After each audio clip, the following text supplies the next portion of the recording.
First things first, I'm Jenna Wolfe. That's the Hall of Famer Cris Carter. That is Nick Wright. We have a big news day today. A lot happened yesterday. Teddy Bridgewater is traded. Sam Darnold is starting. And the Raiders are asking the world for Khalil Mack. Let's dive right in. We start with another record-breaking NFL contract. First, there was Odell. Now Aaron Rodgers, the two-time MVP, became the highest-paid player in NFL history when the Packers signed him to a 4-year, $134 million extension that, when all is said and done, could be worth $180 million in total money. All right, Cris Carter, let's dive right in. What sets Aaron Rodgers apart from every other quarterback in the NFL? How did he deserve this money? Well, the number one thing is his overall ability to be able to throw the football. He has a unique throwing motion. It's as perfect. Like, we haven't seen a quarterback. I said Dan Marino. Dan Marino threw the ball a certain type of way. Elway threw it a certain type of way. Favre threw it a certain type of way. But I said no one that's ever played the game of football throws the football better than Aaron Rodgers. Why? Not only can he throw it deep, that's always the sign of NFL quarterback, the deep throws, the deep comebacks along the sidelines, but he's the most dangerous because he has the big-time arm. He also has the football IQ where he understands the things that defenses can't defend and the ability to be able to pull off heroics late in games. We haven't seen it. If we take, in the last 20 years, if we take the 20 best throws, 10 to 12 of those will be Aaron Rodgers. If you're talking, so what you're saying is if we were to say, hey, we want to do a segment of highlights of the 20 most wowing plays by a quarterback since the year 2000 in the NFL, you think he's got at least half of them? Absolutely. I mean, he can throw the ball. He can do things with the football. Forget about the Hail Marys. Well, you can't forget about those. How many of those? He had 3 of those? 2 in one game? 2 in one playoff game. I mean, it's amazing what he has done with the quarterback. We saw, because we went through an era with Peyton Manning, him and Tom Brady. They changed the quarterback position. It's also produced other guys like Drew Brees. But none of those guys is Aaron Rodgers. And his overall athleticism, he can move anywhere in the pocket. He can throw what quarterback coaches call off-platform. That means where his feet are not planted stationary up under him. He's probably the best thrower off balance of any quarterback that I've seen. He is really, really special. I remember being there the first day that he was announced the starter when Brett Favre was going through, am I going to retire him? And Greg Jennings, and I would actually be on the field reporting and catching balls. And you can tell by the way his ball comes to you because he doesn't have an overpowering ball. Nick and I, we were watching our friend Josh Allen for Buffalo. And people talk about he probably has the strongest arm in the NFL. Already. But that's the only pitch he's got. Yeah, that's all. He's a thrower of the football. Aaron Rodgers is a pitcher.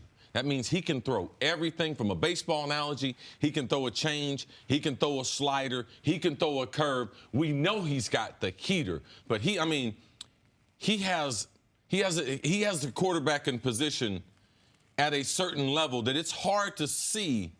Man, when guys make bad throws, like you revert back to Aaron Rodgers, how Aaron Rodgers would have thrown that ball. A lot of his highlights, too, watch on his deep passes how the ball does not go very high unless he wants it to go very high. Other quarterbacks, they have to put the trajectory on it to be able to get it there. He's a special player, and we're in a special time to be able to watch him play. The details on the contract that Jenna laid out, 4 years, $134 million extension, people need to understand this. The Packers got a bargain. Aaron Rodgers, this wasn't some lifetime achievement. Oh, we're going to do. No. The Packers got a bargain. And Aaron Rodgers should get credit for that. Absolutely. He should get credit for that. And it's almost not possible to put a value, an accurate value on what he brings to your football team. He's, I believe, the only player in the league, and that includes Brady, that could go to any team in the league, and you have to instantly consider them a playoff contender. And maybe you could include Brady with that, but if he's not bringing Belichick with him, I'm not including him at 41 years old in that discussion. But I want the audience to know what an unlikely story this is, because we have now just taken for granted over the last decade, Aaron Rodgers, great player, one of the all-time greats. This guy went to Butte Community College. He was a community college prospect out of high school. Now, there are other reasons for that, but it wasn't because he had a bunch of arrests and school would. Right, that wasn't the right. situation. Yeah. He went to Butte Community College. He then not only falls in the draft, but you could argue goes to, if the day of the draft, where would be the worst place for Aaron Rodgers to go? Oh, I don't know, a place that still has an in-your-prime Hall of Fame legendary quarterback and where he's not going to play for 3 years. Yeah, he's probably going to retire and unretire about 3 times. Right, too. we didn't even know that Yeah. part of it, but it was that. So going into the draft, we're like, oh, he's going to have to play outdoors, cold weather. Yeah, and a tough place to play. Right, wait to play. And then once his career starts, oh, I'm going to be the quarterback going into year 2. No, I'm not. I'm going to be the quarterback going into year 3. No, I'm not. I'm going to be the quarterback going into year 4. And then Favre even that year tried to no, I'm not him. And the Packers, to their credit, said, no, we're sticking with Aaron Rodgers. And so since then, that unlikely story, I mean, show the audience. Here's what he's done. All he's done is be the most statistically productive quarterback in league history. He's first in rating. He's first in touchdown-interception ratio. He's 10th in touchdowns. But keep in mind, he's only started 10 years. Right. And So this is not a decade. This is not the last 10 years since Aaron Rodgers. This is the history of the league. But if we can put it back up real quick, this is the history of the league. All-time rank. All time. And where he's tied for 5th in yards per pass, he's tied for 2nd by 1/100th of a yard in the last 58 years. Like, because it's Sid Luckman and Otto Graham up above him. Okay. He can, and the gaps, though, he's first touchdown interception ratio. The gap between him and second place is greater than the gap between second place and 9th place. Same with passer rating. The gap between him and second place is greater than the gap between second place and 10th place. Like, he's not only the best statistical quarterback we've ever seen on a per-game basis. Right. It is not close. Everyone's fighting for second. And it's not just that he was going to sit behind a guy who wasn't about to retire anytime soon. He had to fill Brett Favre's shoes. Of all the quarterbacks in the league, if there's a quarterback you don't want to come behind, it's a guy like Brett Favre, who is beloved in Green Bay. They loved that guy. And now here comes a new kid from an unknown place, and he's going to say, oh, I'm going to be the guy too. But now you look at what they paid Aaron Rodgers, and you look at the team around him. And, CC, I wonder if the Packers have set everything up the way they're supposed to. Have they built the right weapons for Aaron Rodgers to take this team for the next couple years? Well, the Packers have done a good job either drafting and developing wide receivers. When Aaron took over, you're talking about guys like our friend Greg Jennings, but Greg was an understudy to another guy they developed in Darnold Driver. Like all these guys, too, that I'm going to mention, at one point they were a legitimate number one receiver. So they've never really struggled with wide receivers in Green Bay. Brett Favre had good ones, and Aaron Rodgers had good ones by the organization. Darnold Driver, into Greg Jennings, into Jordy Nelson, and then the development of Randall Cobb, Devontae Adams being drafted, all these. So they have weapons around them, have some good tight ends that he's played with. But injuries have really hurt him, the lack of a running game. But the criminal part of what they've done with Aaron Rodgers is, well, people say, well, what kind of wide receivers did he have? Because people say, well, Tom Brady doesn't have the type of weapons. But Tom Brady has a defense, and he got the genius that's calling everything. What they've done from a criminal standpoint is on the defense. So it's the rest of the roster. It is. Well, I'm just going to concentrate on the defense. Okay, sure. All right? Because on that defense, in 10 years, they were only a top 10 defense 2 times. One of those times, they won a Super Bowl. And, Nick, you the one that pointed out to me in our discussion that not only have they been bad in the regular season, this defense has been awful in the playoffs. When Aaron Rodgers was at his best, this defense was at its worst. So from a wide receiver standpoint, they've done a good job as an organization, been very, very organic. They've developed talent that they've picked out in the draft. From a defensive standpoint and lack of a running game, that part right there, they are going to regret when Aaron Rodgers is not their quarterback. They won the Super Bowl in 2010. And starting in 2011, here are the people they drafted with their first draft pick. Every year, that's first round pick or the very top of the second round if they traded back. A tackle, Derek Sherrod. And then every single year since then, defense, and here are their first-round picks. Nick Perry, Dayton Jones, HaHa Clinton-Dix, Demarius Randall, Kenny Clark, Kevin King, and Jair Alexander this year. I say that to say this. That's not a list of bad players. But a decade of first-round picks on defensive players, and who's your star? Who's your franchise guy? Who's your guy that you know? You have one Pro Bowl player, and that's HaHa Clinton-Dix. Exactly right. And so, that's where they've done him a disservice. That's why I think it was smart for them to change managerial staffs this offseason. You already saw that paying dividends. Now, next year, they have 2 first-round picks in Green Bay because of moves they made on draft day. I would argue the Packers have achieved the least you could have achieved in the last decade with Aaron Rodgers as your quarterback. To not only just win 1 Super Bowl, to only make 1 Super Bowl when this guy's been your quarterback and he's been healthy every year except for 2. That's an indictment on how, particularly the defense and the running game, the roster's been constructed. All right, we're going to have much more on this over the next couple hours, but coming up on the other side is Teddy Bridgewater, the future in New Orleans. That's next. Our other big story this morning, the Jets trading Teddy Bridgewater and a 6th-round pick to the New Orleans Saints for a 3rd-round pick. The 25-year-old Bridgewater, who now slots in as the backup behind Drew Brees, found out about the deals. The Jets were boarding a bus bound for Philly for tonight's preseason game. Teddy's a Saint, also plays for the Saints now. CC, how good of a fit will New Orleans be for one Teddy Bridgewater? I couldn't find a better fit as I go up and down the roster. And it's just not because it's not always about just what the opportunity is. Sometimes it's about some of the intel that you might know. I know a lot of the players on New Orleans Saints. I feel like I know Sean Payton very well, and I've gotten a chance to know him through Bill Parcells. Bill Parcells has mentored Sean Payton. That's his guy. Bill Parcells got one guy in the NFL. It's not Bill Belichick. It's Sean Payton. So I appreciate what Sean has done, how he's developed as a coach, and what Sean does with offensive players. Sean does not waste their talent. If you look at all the players that he's gotten, how he's been able to utilize them, how he's been able to take advantage of their skill set, and who he turned Drew Brees into.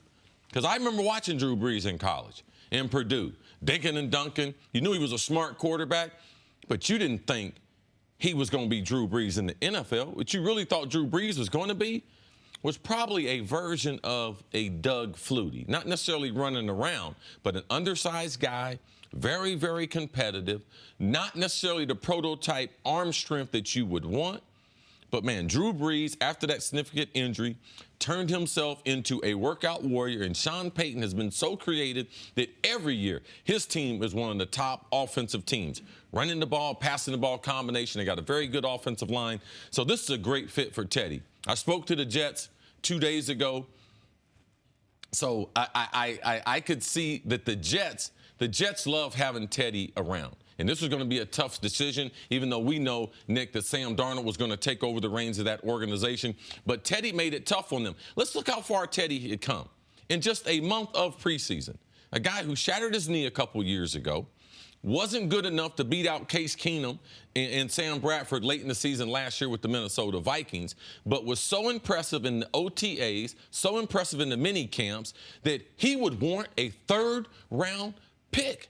Like, man, it was amazing how they were able to rehab Teddy's image in the football world. To me, that was amazing. They were able to get a 3rd-round pick for him yesterday, Nick. This is the best situation as far as growing as a quarterback Teddy's ever been in, and it's not even close. Like, I think Zim's an excellent coach, but he's a defensive coach who, and the staff in Minnesota's done a really good job, but they're not Sean Payton. Right. And Todd Bowles is a defensive coach, and the staff in New York is, all their quarterback brain power is going to be spent on the blue chip prospect Sam Darnold. Now, part of me was a little disappointed when I saw he went to a team where he will not be competing for a starting spot.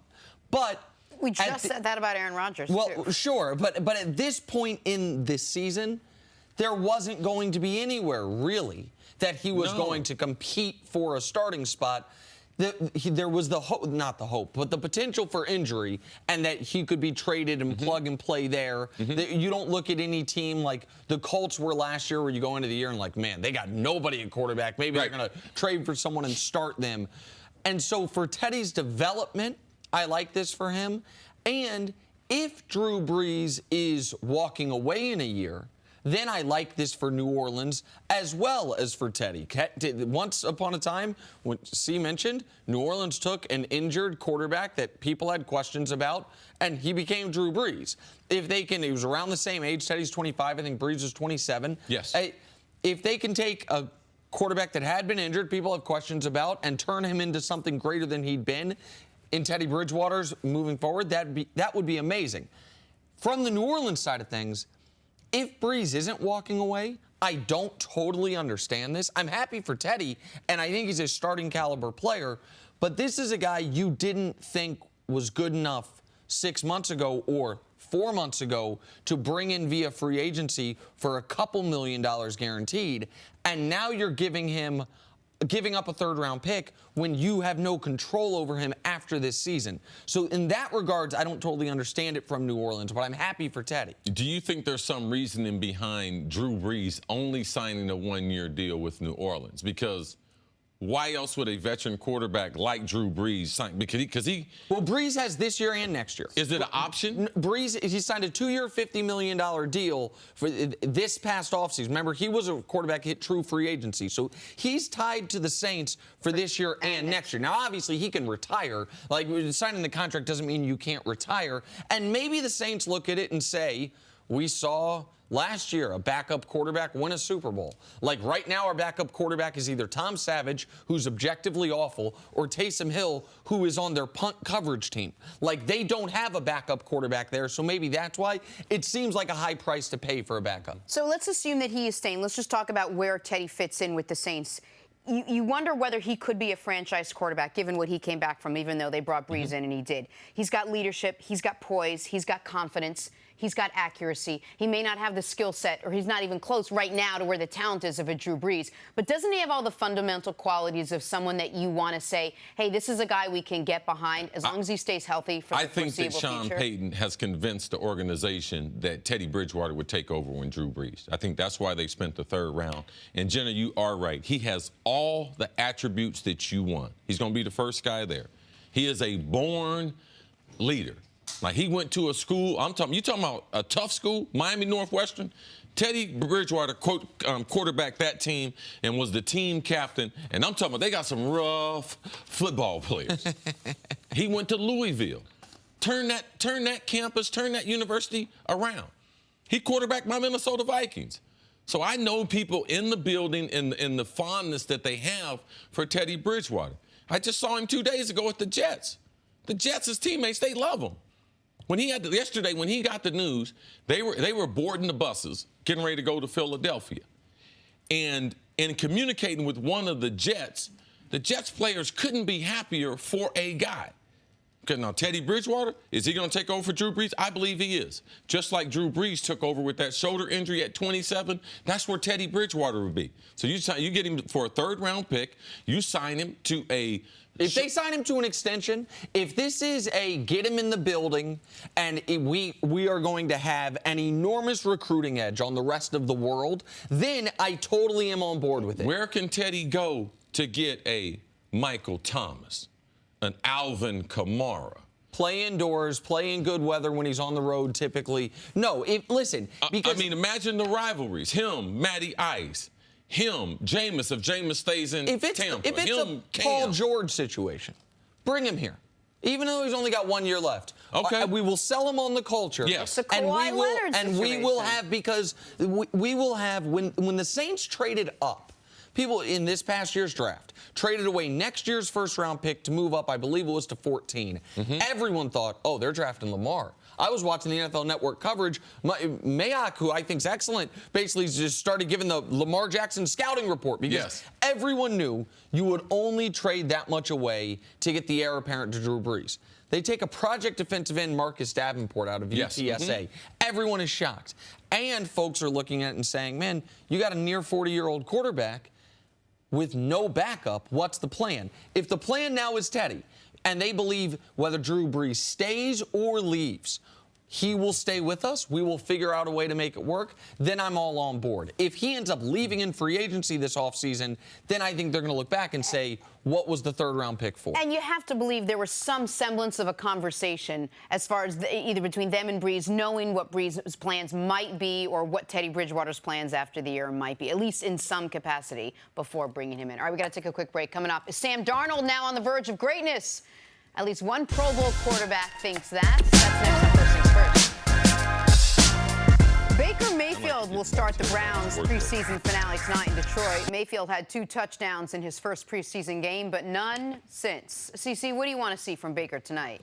Well, you want to see him continue to grow in the offense. I said that in week number 2, but I don't mind players having some type of failure. That's what the NFL is about. You learn more in failure than you do in your successes. So if they're going to blitz, I don't know what type of defense they're going to play. I believe they're going to put pressure on him, get the ball out of your hand, make good decisions, and finish your team with winning drives, field goals, and touchdowns. Keep in mind, in the most recent preseason game, the Browns' defense was extraordinary, but the offense was bad no matter who was playing quarterback. Baker threw a pick. Baker got beat up. The offense generated 3 total points in that 5-0 win. So getting back on the right track, when, if we believe the Browns, and I do, this is going to be Baker's last game action for quite some time. Yeah. So it's important that his last memory is a good one.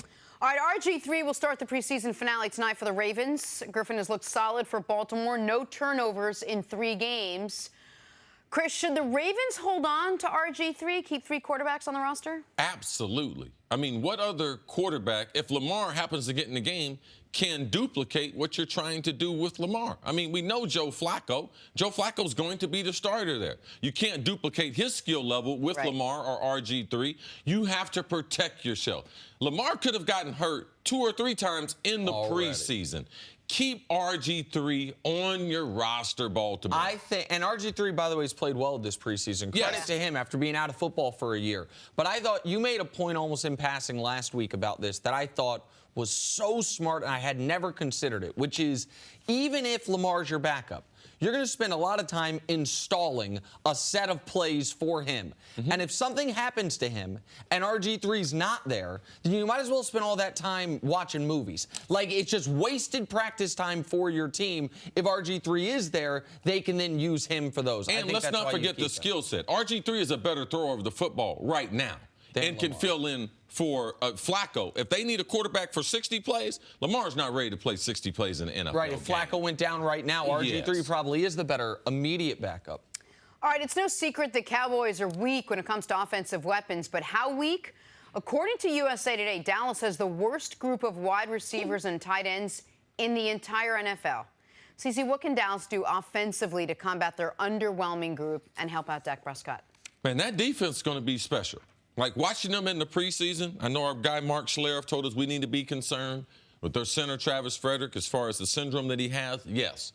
But I believe that their defense helps out their wide receiving core so we find out, like, who they are. It's not as if they're bad or unproductive. We don't know Allen Hurns. We don't know what he's going to be. As a featured receiver, which he hadn't been in a couple years, who's he going to be? Is Cole Beasley going to be able to grow his game? Will they clamp him down in the slot? What type of productivity will they get from their tight end? Terrence Williams, will he get back to where he was a couple years ago as a legitimate deep threat? And these other guys that they have, Michael Gallup, will he emerge as the young gun there as a draft pick? So their defense, to me, is the thing. If this wide receiving core, if you want to be able to complement them, we know they have a running game. But I believe their defense and their ability to create turnovers. You can play good defense and not let people score points. But also you can do what some of the other better defenses, not score points, but give your offense extra possessions during the game. I think that's the most reliable thing that they have there in Dallas, Jenna. Well, and it's so interesting because the last couple of years we've talked about how the offense has to help the defense. Control time of possession. Make sure they're only playing 27, 28, 29 minutes a game rather than the other way. And while that might still be the best path for the defense because they're a little undersized and because they're going to want to get after the quarterback, you'd want them on the field rather than 32 minutes, 28 minutes. I think the point about causing turnovers is key. Because what's our biggest concern with any team that doesn't have legitimate receiving weapons? The ability for sustained 70-yard, 75-yard, 80-yard touchdown drives, right? The ability to make, usually on a 75-yard, you get a kickoff, take a knee, start at the 25, you got to go 75 yards. Typically, you need at least one big chunk play. Our concern with Dallas is even if Zeke's giving you 4.5 yards a carry, you have one play that puts you off schedule and now you're punting. If the defense forces turnovers, it's not just the extra possessions. It's the short fields. It's if you can start a drive at the opponent's 32-yard line, now the Zeke 4 yards a carry thing can work a lot better. You're already in field goal range. Like that is what I think is important to remember about Dallas, or to not even necessarily remember, but consider. They, in my eyes, made some de facto free agent acquisitions defensively without having to sign anybody. Randy Gregory is essentially a free agent acquisition. A healthy Jalen Smith is like a free agent acquisition. These are guys that were, Gregory was not on the roster last year because he's suspended, and Jalen was at 50% strength. Those guys right there, it's like going out and signing a marquee free agent. So I do think, I think Dallas is going to struggle mightily offensively, but I think Cris is right. I think that front seven defensively could be the key to this. All right, let's move on now. Now that Teddy Bridgewater is no longer in the Jets quarterback mix after being traded to New Orleans, the team can move forward with their future, and not surprisingly, they reportedly named rookie Sam Darnold as their Week 1 starter. The number 3 overall pick will be the youngest quarterback to start Week 1 since the merger. Wow. Darnold has been receiving a lot of praise this preseason, most recently from former quarterback Tony Romo. I really think Sam is going to be one of the great quarterbacks in the National Football League. I think he's got a chance before he finishes his career at some point to possibly be, the top guy. Brady's going to be done one day. I think when he goes away, it's going to be Aaron Rodgers, and he's going to be the guy until he's done. But that next phase, there's a chance. I see certain traits in Sam Darnold that are rare. Well, he's wrong. Tom Brady's going to be playing football till he's 65 years old. Cece, what are reasonable expectations for a kid like Sam Darnold as a rookie starter? If they start him in week number 1, if he could start in 13 or 14 games, start and finish those games. I believe those reps and that intel. And that it's not, he don't get sacked 50 times. Now, you got to be able to protect a young guy. If you sack a guy 50 times. Can't David Carr him. Yeah, we have seen in NFL history, if you want to change the arc of a young quarterback, let him get hit or sacked a whole bunch. But if he can start and finish those games, because unlike Tony Romo, I do believe he's going to be a superstar. We have 5 quarterbacks drafted in the first round. Nick and I both believe that 2 of these guys are going to be superstars. And we believe 2 of the 3 are going to be either Josh Rosen, Sam Darnold, and Baker Mayfield. Yep. We believe 2 of those guys are going to be superstars. We also believe whoever is not that superstar, not that they're not going to be good, but them and potentially Lamar Jackson will be longtime starters in this league and be good players. All right, so we believe Sam Darnold has that potential. But it's really, really important that the Jets make it easy, that their defense has to be improved. Their offensive line, you got to establish some type of running game. And at the end, Jenna, I love my wide receivers. The young wide receivers that they do have, they're old. They only got 1 veteran in the room. That's Jermaine Kearse. I talked to the group 2 days ago. They have Terrell Pryor is coming off of off-season surgery, a disappointing season with the Washington Redskins. But a lot of this relies on one player, and that's Robbie Anderson. Can he produce the type of productivity that he had last year? Because we saw flashes from him last year. We saw some great stuff out of him as far as yards per catch, big plays. He did something at the end of the regular season last year. He campaigned into the television for a Pro Bowl, but he had almost 1,000 yards. Not a lot of optics on him. He made enough big plays to be able to keep the Jets. Surprisingly, that's how the Jets surprised people and won 5 games. Especially early in the season when they were a team that we were discussing before the year with our guy Pep, who's a Jets fan. And one promising thing that I did see with the Jets, and talking to Todd Bowles, and they're putting a lot of resources into Robbie Anderson and his growth. He had an off-season issue this year that he is clearing up. The Jets are very, very comfortable. The NFL is still investigating and haven't had some type of ruling. But in the team meeting that I was a part of, I saw him sitting next to Josh McCown and Sam Darnold. And he realizes who Sam is. And him and Sam has started this relationship. But to see him trying to become a student, trying to change what the optics and what people see him to be, because the altercation he was in this offseason, it was disturbing. But he's trying to grow himself. He's trying to grow his reputation. And we're going to give him benefit of the doubt. But if he can produce on the level that he produced last year over the course of 16 games, I think tomorrow we're going to do a segment on breakout players, guys under the radar. Robbie Anderson will be in those players. So let's talk about him for a moment before I circle back, because how it applies to Sam Darnold. If people didn't follow the offseason thing, I don't want people to think he was accused of domestic violence incident or something like that. Yeah. He had an incident where he was pulled over and allegedly said some really nasty things to a police officer. And so that's why it was jarring. It was because of the language he used. But he wasn't accused of using a weapon on anybody, something like that. And so the league's looking into it on his end. He's a guy that was an undrafted kid out of Temple who all of a sudden was making some spectacular catches last year with poor quarterback play. Also another guy from Temple, the head coach. The head coach, Todd Bowles. So he's taken a personal interest in developing Robbie. Yeah. And so why would we spend this much time talking about this player? Because we know Darnold doesn't have a good offensive line. Right? Just period, point blank. I also have real questions about who their tight end's going to be. I have real questions about, do they have above-average running game with Bilal Powell and Isaiah Crowell, I think, are their top 2 running backs, at least on the latest depth chart. They're going to need someone to make plays, someone that is reliable. Now, from Darnold, what do I expect from Sam Darnold? I think Chris's point of staying healthy is the most important point, but I did not think, and I do not think Darnold has the highest ceiling of the quarterbacks drafted. But I said I would have taken him number 1 overall. Why? Because I think he is the one least likely to flame out, the one most likely to be, I don't want necessarily pro-ready. Rosen might be the most pro-ready, but the one who's going to take to the NFL the quickest. And the Jets knew that.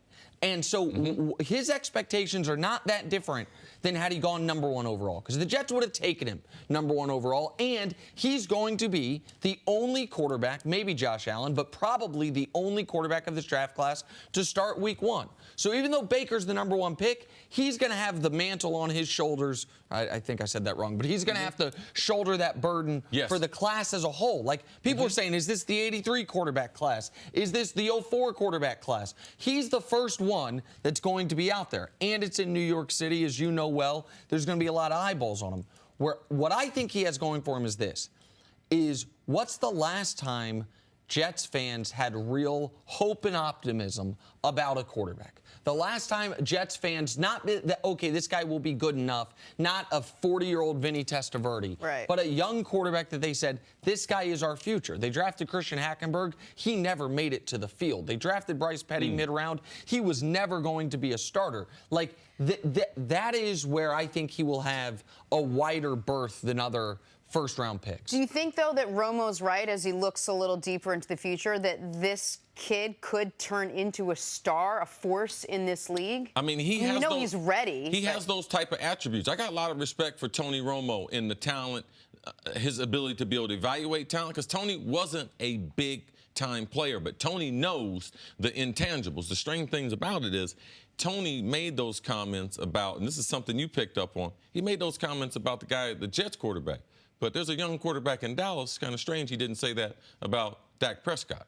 Well, it's Tony's job at this point, and it can be tough, Tony's job at this point to remove himself from the Dallas Cowboys. Like, Cowboys aren't paying him anymore. Yeah. CBS is. And so sometimes that's tough for guys to do as far as remove themselves, and he won't ever be fully But I thought removed. this was harder for him to do, to reach for a guy. There's 5 of them. Let me take this guy in New York and say, hey, this guy's going to be special. Sure. It's been easy to do today. I believe Dak's going to be pretty good. Right, no doubt. All right, we got a break there. Coming up, could Khalil Mack actually be staying in Oakland after all this mess? That's next.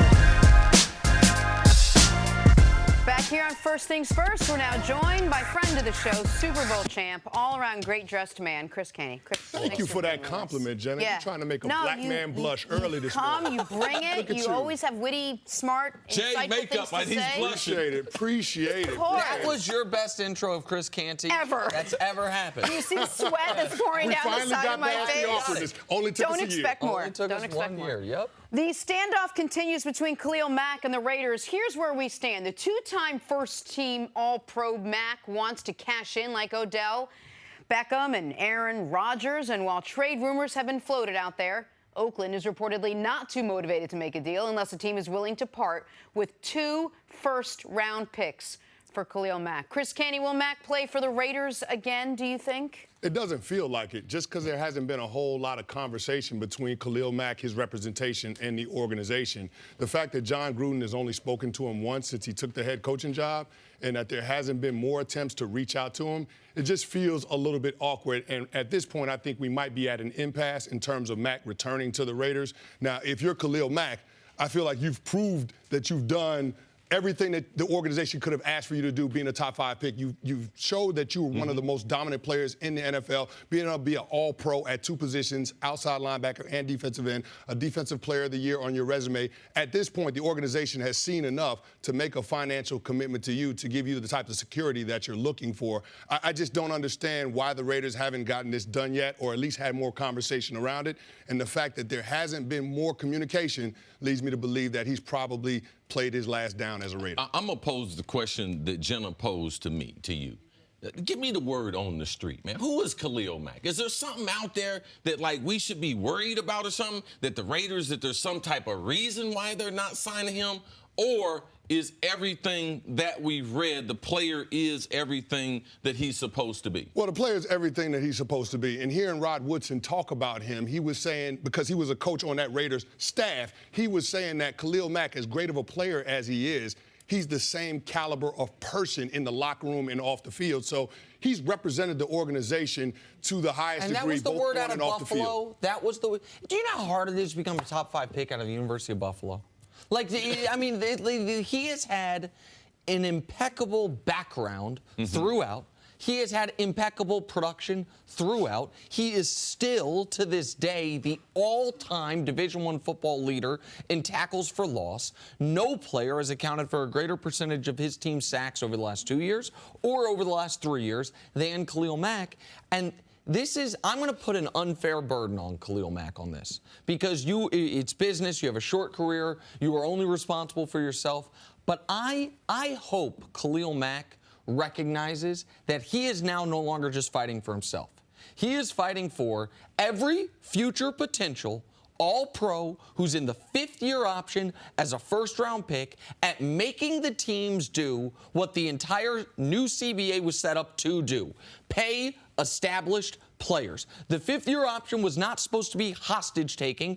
Every other pick in the draft is on a 4-year contract or less. First-round picks are on 4-year contracts with this 5th-year option. That was not supposed to be a penalty for the great players. That was supposed to be if it's a Jadeveon Clowney situation, man, we want to keep you. You've been hurt. We've seen good and bad. Let's have one more tryout year.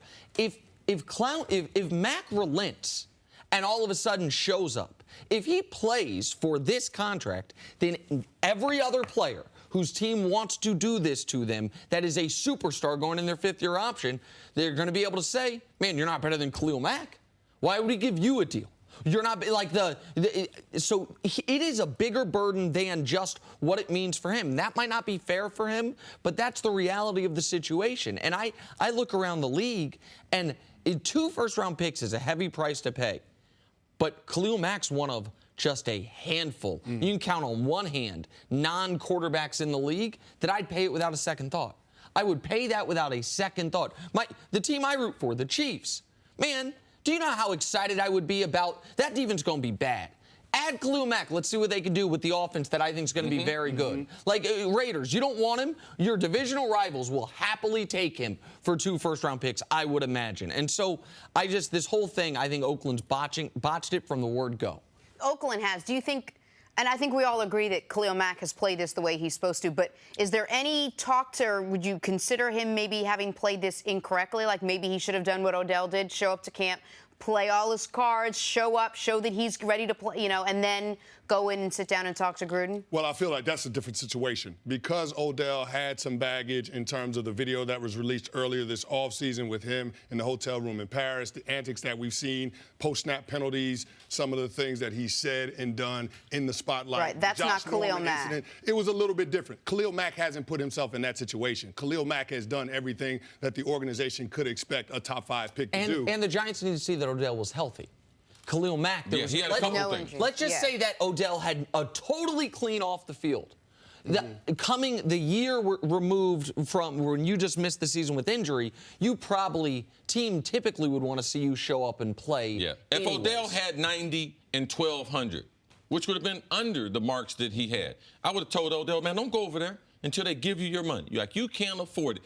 Every day, we have seen too many players hurt in practice. Now, yesterday, you guys, we talked about the Khalil Mack, and I'm just saying from a football standpoint, I wish he would have signed the 1-year tender and gone there and wrecked John Gruden. He hadn't been in NFL football camp, so that he might know what an all-pro defensive end looks like. Yeah. But in all reality, that's not the advice that I can give a guy that's produced on the level. I like Nick Wright's point. And listen, man, we need to, you missed your calling. We need to, Nick Wright needs to open up an agency. He's representing all first-rounders, and of course, he's just going to do this now. He's not even going to charge them. Any African-American quarterback, he's going to represent for free. Now, he's going to do that for free. I knew it. Okay? As soon as he said, and of course, I knew it was coming. All right, Chris, where do you think Khalil Mack should end up? What team out there could really use his services for 2 first-round picks? I know Nick mentioned a couple of them. Well, I know that everybody's pointing to the Green Bay Packers because they have 2 first-round picks in 2019. And there's the relationship between Reggie McKenzie and the Green Bay Packers front office. But I said from the beginning, once the Mack trade rumors started to surface, that the Jets should be considered the leaders in the clubhouse because Mike McCagnon and that organization, they've addressed a lot of needs on the defensive side of the ball, invested a lot of draft capital on that side of the ball, and that's the one missing piece, an edge pass rusher. And so when you look at where the Jets are, starting with a young rookie quarterback on a controllable salary for the next 5 to 6 seasons, it makes sense with $90 million in cap space that you would go after a guy like Khalil Mack. And keep in mind, they got the 3rd-round pick from the New Orleans Saints, so they're going to be able to add that because they lost the 2 in the move. Second-rounders. In the move, they lost the 2 from 2019 to move up to get Sam Darnold. So I think that the Jets would be considered one of the favorites to land Khalil Mack if indeed the Raiders would consider trading him. Here's why the Jets also, if all of a sudden if multiple teams get involved, why the Jets would be in the pole position. All first-round picks are not created equal. If New England calls, they wouldn't. But if New England calls and offers you 2 first-round picks, okay, so you're offering us the 30th and the 31st, or the 31st and 32nd. Right. The Jets, at least one of those is likely a top 10 pick, even with Khalil Mack. Okay, maybe you're a little more optimistic, but you understand what I mean. Yes. But, Jenna, to answer your question, where does Khalil Mack fit? He fits in Cleveland, he fits in Kansas City, he fits in Oakland, he fits in New England, he fits in Green Bay. Great players fit everywhere. He's a great player. All right, we'll see. Meanwhile, continues. Chris, stick around. Coming up, is Teddy Bridgewater the future in New Orleans? That's next on First Things First. Back here on First Things First, Super Bowl champ Chris Canty is with us. The Teddy Bridgewater experiment in New York has come to an end. That after the team traded him to the Saints for a 3rd-round pick. The 25-year-old signal caller who will now back up Drew Brees found out about the deals. The Jets were boarding a bus bound for Philly for tonight's preseason game. All right, Kenny, how good of a fit are the Saints for Teddy Bridgewater? I think the Saints are a great fit. Knowing what Sean Payton likes to do on the offensive side of the ball, you need an accurate quarterback. And Teddy Bridgewater, if nothing else, has proven to be an accurate quarterback that's not going to turn the football over. So I think he fits schematically what Sean Payton and that Saints offense want to do. And then looking at it big picture, the Saints are going to be in the market for a successor to Drew Brees, because Drew's got 1 or maybe 2 seasons left in him before he's going to walk away. And not having a first-round pick in the 2019 draft, the Saints had to be creative about how they're going to go about finding somebody that could be a viable starting quarterback for him post Drew Brees, and I think Teddy Bridgewater is capable of doing that. He's answered the question about whether his knee would be able to hold up, being able to go through the entire offseason, OTAs, minicamp, training camp, no issues with that, 3 preseason games. So I think Teddy Bridgewater moving forward for the Saints is viewed as somebody that's a potential successor for Drew Brees. And one thing people should realize with Teddy, like, which knee did he shatter? Well, what difference does it make? Well, the quarterback, it makes a big difference. If a quarterback shatters one of his knees, and if he's a right-handed quarterback, I'd much rather it be his left knee, which Teddy was. So because it takes less mentally. And the reason why is because his plant foot is going to be his back foot. And 99% of the throws he's going to be making, he's going to be planting that right foot and driving off of it. And I just haven't seen quarterbacks that have injured that knee able to perform on a high level for a longer period of time. The front leg, once you get used to the bodies and stuff being around you, it's more of your guide and steer leg. And as we can see from here, Teddy in that big knee brace is on his lead leg. When Tom Brady got hurt in the pocket, his front leg got rolled up. Now, would his career be different if it was his other knee? I don't know that. But I'd much prefer it be the lead. Right. And what you see with Teddy in the limited action in Minnesota, you saw him not necessarily comfortable around the pocket.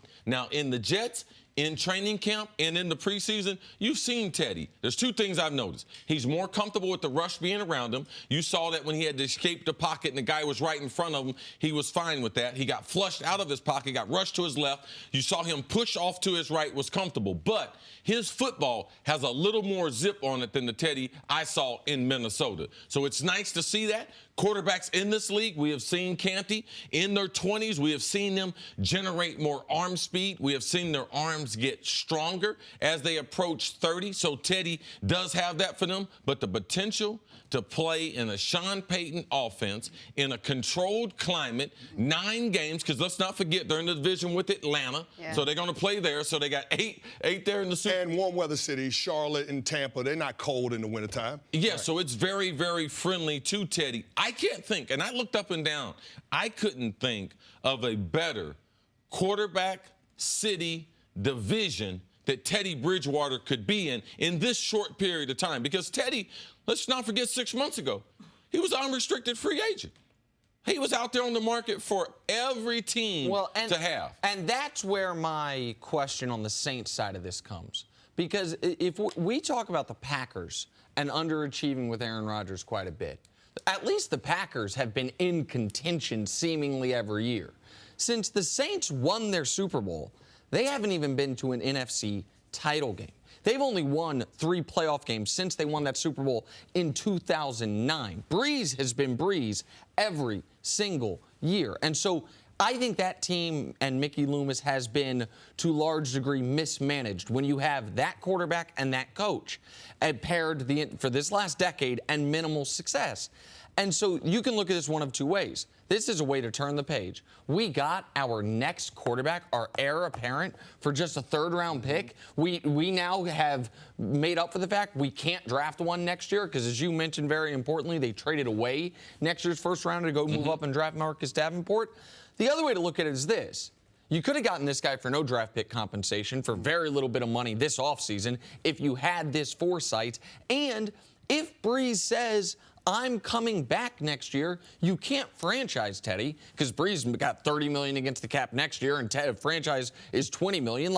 Then Teddy's just an unrestricted free agent and you could lose him for nothing. So I can't judge this move from the Saints side of things until I see if Teddy is going to stay and if they are able to use this year as a recruitment tool. If they're able to extend Teddy during the season, then it's a home run. Then I believe it's a home run. But see, that's why I think they went ahead and made the move. Once they saw that Teddy Bridgewater was healthy, now you have the first opportunity to be able to try to lure him in, try to host him, and make sure that he feels good about where he's at, so you can try to get Teddy Bridgewater rather than having to compete with the other teams on the open marketplace in March. So it if makes you guys sense are talking to do that about in advance. that there could be a Week 6 story, Teddy Bridgewater and the Saints agree to a contract extension, then this is the best, in my eyes, one of the best third-round picks they could have ever spent. Like, if that happens, then even though they could have signed him this offseason, then I think it's a very good move by the New Orleans. And just taking a little peek out to the 2019 NFL draft, like the Saints, if they're looking where they'll be picking, they don't have a first, okay? Now they don't have a third. But if you look at the quarterback prospects, where the Saints would have been drafting, would they have gotten a better player, younger player, at that third than they would have gotten with Teddy? They're going to be drafting between 60 to 90th, right? Well, yeah. Well, if the whole third round, my guess is the Saints are going to be real good. So that third round pick probably be somewhere from 85 to 96. Right, and I think that's a good gamble in getting Teddy compared to getting one of these unproven prospects coming out of this year's draft. Chris, we talk about where Bridgewater fits into this Saints team. His playing style, his approach. Can you draw any parallels between the way he plays and the way Drew Brees plays at all, fitting into that system? I think both of those quarterbacks have a good idea of where they want to throw the football in terms of just having spatial awareness and being able to fit the football in there and understanding their limitations. Both of those guys would not be considered quarterbacks that have strong arms right now at this point. Drew Brees has kind of declined in that regard, but I think both quarterbacks understand who they are and they understand where they need to go with the football and the timing of it within Sean Payton's offense. They want to get the ball out quickly and make sure that they get it to the skill position guys that can make a difference. And listening to Sean Payton talk yesterday, he wanted to develop a program that's sustainable. That was the big thing that came out in his interview yesterday morning. Yeah. I think this is a part of that, being able to get the successor for Drew Brees right now. And whomever the successor for Drew Brees is, let's assume it's Teddy Bridgewater, he will be walking into an offense that has better weapons than Drew Brees walked into. Like, with no disrespect to Deuce McAllister and Joe Horn, we're talking Alvin Kamara, Mark Ingram, and Michael Thomas. Yeah, like, all on great contracts. Absolutely. Yeah. And so that is like that. Now, Michael Thomas pretty soon is going to be on an Odell but he's in the contract. third year. He's a first-round pick. Absolutely right. Yeah. And so they have. He's going to be the first $20 million receiver. Michael Thomas? Yes, sir. Oh, wow. You heard it. So, but he's that type of player. And so that's the point. Like, whomever takes over for Drew Brees, the pantry or the cupboard is much more stacked than it was when Drew got there over a decade ago. Thank you for listening to the First Things First podcast. Remember, leave us a review and tell us what you think. Subscribe to the podcast on Apple Podcasts and catch us on FS1 Monday through Friday, 6:30 a.m. Eastern. For Cris Carter and Nick Wright, I'm Jenna Wolfe. So long, everybody.